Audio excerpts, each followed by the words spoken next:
So how to ask questions in English? So if you want to ask about time, अगर आप time के बारे में सवाल करना चाहते हैं तो हम when का लफ्ज़ यूज़ करते हैं, ठीक है।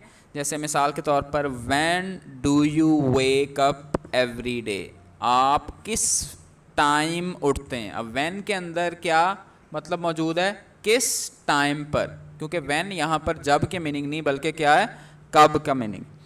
When do you wake up every day, आप रोज़ाना किस वक़्त उठते हैं, ठीक है।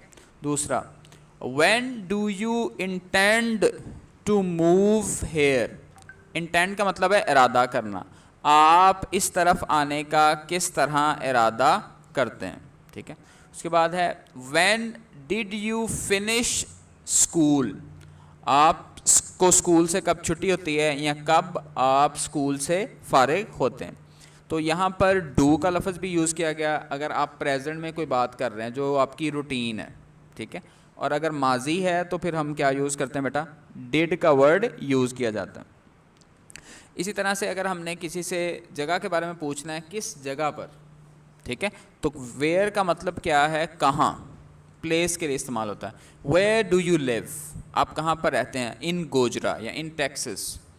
Where did you lose your bracelet, तो यहाँ पे गौर क्या करना है, अगर माजी की बात है तो हमने फिर डू नहीं यूज़ करना है, क्या यूज़ करना है, did. Where did you lose your bracelet या where did you lose your pencil, where did you lose your register. उसके बाद तीसरा क्या है, where can I see you again, ठीक है, कहाँ पर। नेक्स्ट है बेटा हु, ये इसको हमने हाउ के साथ कंफ्यूज नहीं करना। हु का मतलब है पर्सन, शख्स, कौन।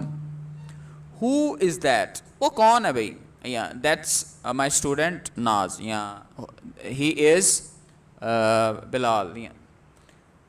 Who do you love, you can tell us, तो अब इसमें हु से भी मुराद क्या है, वो शख्स। इस तरह who knows the answers to these questions, इन सवालात के जवाबात का किसको पता है, ठीक है। हु नोज किसको पता है, तो हु जो है बेटे वो पर्सन के लिए भी इस्तेमाल किया जाता है। वाई मशहूर है, आप लोग का आता है, रीज़न के लिए इस्तेमाल होता है। Why did not you tell me you could not come today, आपने बताया कि उन्हें कि आज आप नहीं आ पाएंगे। Second, why are you calling me every day, आप रोज़ाना मुझे क्यों कॉल करते हैं। उसके बाद why do not we meet more often any more, तो क्यों हम अक्सर क्लास में नहीं मिलते या मज़ीद हम क्लास में नहीं मिलते। काफ़ी बच्चे छुट्टी कर लेते हैं, कोई आता है कोई नहीं आता। तो वे वाई का मतलब क्या होगा बेटे, क्यों के लिए हम इस्तेमाल करते हैं। नेक्स्ट क्या लफ्ज़ है हुज़, हुज़ का मतलब है पोजेशन, पोजेशन का मतलब है मालिक होना, ये किसकी चीज़ है। Who's book did you bring me, किसकी किताब आप मेरे पास लेकर आए। हुज़ बर्थडे इज़ टुडे, किसकी आज बर्थडे है। हुज़ नोटबुक डिड यू बोरो, किसकी आपने नोटबुक उधार ली। आई बोरोड माइकल्स बाइसिकल, मैंने माइकल की बाइसिकल जो थी उसको उधार लिया। तो हम वेयर बेटे यहाँ पर इसको हम यूज़ कर सकते हैं। तो ये सब बेसिक क्वेश्चंस हैं जिनका आपको पता होना चाहिए। तो इसको आपने बाकी इंडिविजुअल वर्क के साथ बेटे प्रिपेयर भी करना है, ये मैं आपसे सुनूंगा भी।